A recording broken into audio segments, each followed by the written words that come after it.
Hello, this is Roger Schulman with part 2 of Top 12 Notes from Creative Executives. Number 7. The climax just wasn't exciting enough. No matter the genre, your climax has to be dynamic.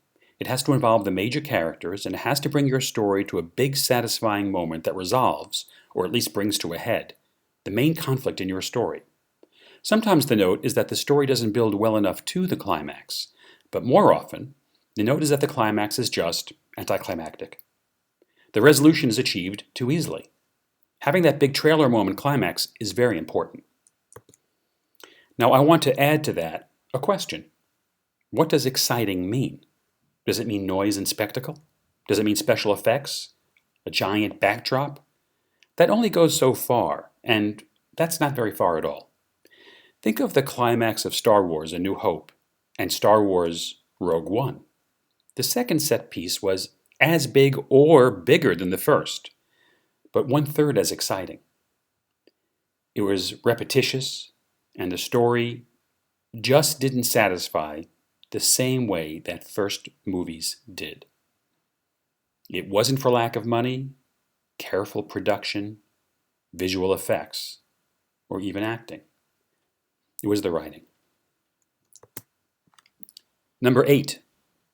Why can't this writer use the damn spell check?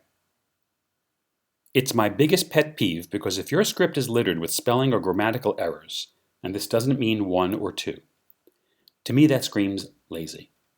And the last thing an executive wants to work with is a lazy or sloppy writer. If a writer doesn't care enough about their own script to read through it and run a spell check, then why should an analyst or executive care enough to fix all the other bigger stuff? But nothing. Unclear demographic. If an executive can't clearly identify the demographic your script is geared toward, it makes it a hard sell. You, the writer, need to know if your script is a 4-quadrant tentpole, a broad comedy, an R-rated horror, or a PG-13 horror, and so on. Not because you need to know how to market your movie, but because you need to make sure your characters and dialogue are going to connect with and be appropriate for your target demographic. Now that note, reminds me of Bernie Sanders. I'm sure it did you. He was a very popular guy among Democratic voters. Do you know what his biggest constituency was? Young people. The man is in his 70s. There was Pete Buttigieg, also very popular with Democrats and climbing. His biggest fan club? Voters over 55. Yes, you want to know your target demographic, but do you really know how to know? If market research were 100% effective, every movie would be a hit. This rule is excellent for tone and for focus for you, the writer. But don't try and model a blockbuster after surveys or trends. Don't look at what's playing and say, I'm going to write one of those. Don't look at what's playing and say, I'm going to write the next thing. Even if it works, are you looking for box office, or are you looking for a really good movie or TV show? Looking for box office backfires. Number 10. The stakes aren't high enough. This means the executive didn't feel the importance of the story and not enough was on the line to make it feel cinematic and compelling. This doesn't mean the whole world has to end like in a disaster movie. A story can be a personal disaster movie. Your character's world is crashing down or will crash down if A, B, or C doesn't happen. You need to have high stakes from the beginning. You can't start out at 0 and go to 100 by page 60. You should start at 50 and go to 100 by page 60, and then go to 200 by page 80. This is an excellent note.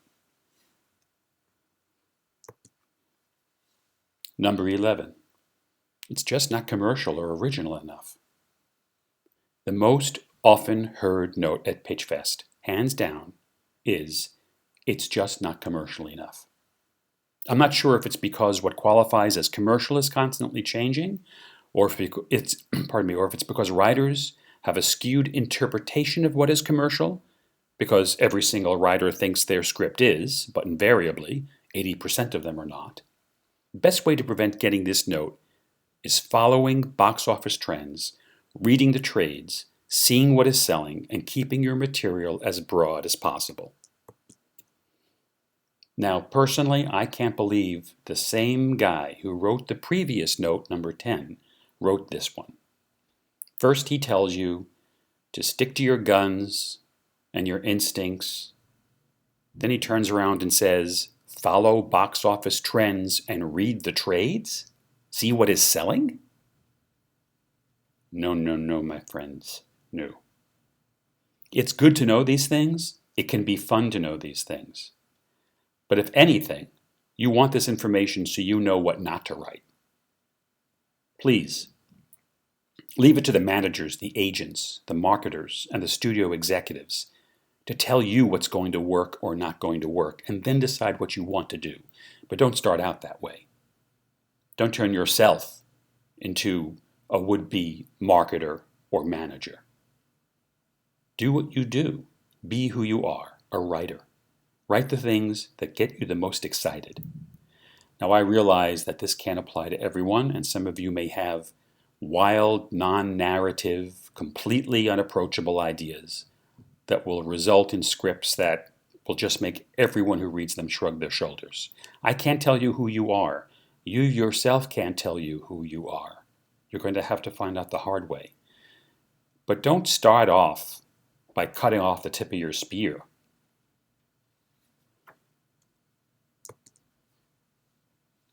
Number 12, you're missing the meat in your story. If you aren't including the scenes that explore, exploit, progress, and satisfy your hook, then you are missing the meat of your story.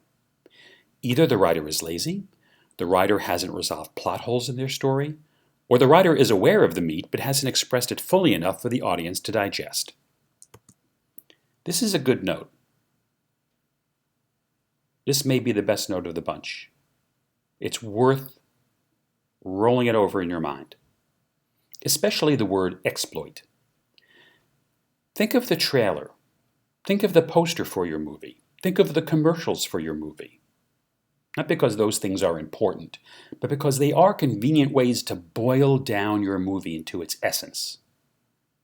Don't write a movie or TV show that way, from the poster or from the movie. From the trailer. But go back after you write it or while you're writing it and ask yourself if you have those delicious moments that strung together make an audience pay attention to the things that will make them satisfied, make the piece resonate and stand the test of time, whether that's over months or decades. Think about those moments in your favorite TV shows and movies. When you talk to a friend of yours about a movie you've seen or a TV show that you really enjoyed, you'll probably tell them a little bit about the story, the plot, the characters, if they've never heard of it before. But if they're familiar with it, if they know it's out there, if they've maybe seen it once and you're both enjoying it together, you'll talk about those wonderful moments and scenes that just made you laugh or cry, delighted you, transported you in some way. Those scenes and moments hit the bullseye of the target. And I've seen a lot of writers miss that target. And the reason isn't mentioned in this script analyst's note. He mentions the writer might be lazy or hasn't resolved plot holes. I think there's another deeper reason behind some of this. The writer is scared. It's completely human to be scared because the writing you're doing should go as deeply into yourself as possible. Think about your most embarrassing story. Not the one in quotes, your most embarrassing story, but the thing that you really don't tell people about. Because it really makes you feel as if you'll be mocked or looked at strangely, humiliated, or that people may not say any of those things to you, but they'll be thinking them. Think about the things that happened to you when you were in middle school or younger. Maybe something that happened to you on a first date. These are the stories that stimulate emotions that you'd rather lock away. And when you come up with the story for your movie and the characters for your movie or TV show, You need to have those characters experience those feelings in front of us. Whether it's total joy, being cheated, humiliated, embarrassed, having their hearts opened up for the first time, falling in love, knowing what it's like to want to kill somebody.